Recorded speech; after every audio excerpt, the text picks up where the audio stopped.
Hi friends and people, ito, unbox natin tong birthday cake. This was given by my sister, Evanly Valencia. Shout out to you. Thank you so much. Ayan. Ang flavor ay ube.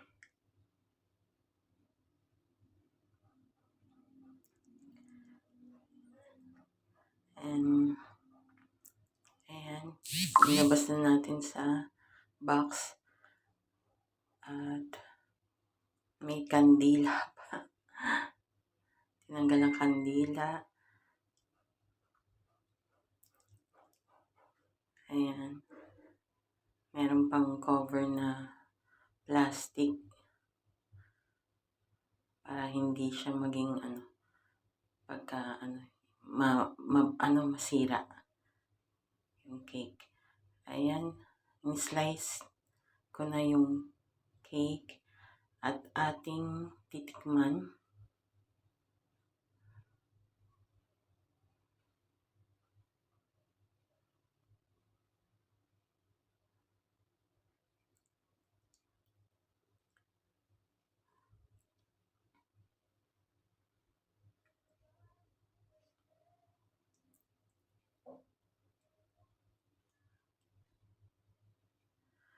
Masyado siyang malambot at hindi mo siya ganun katamisan. Masarap. Malalasa mo talaga yung ube.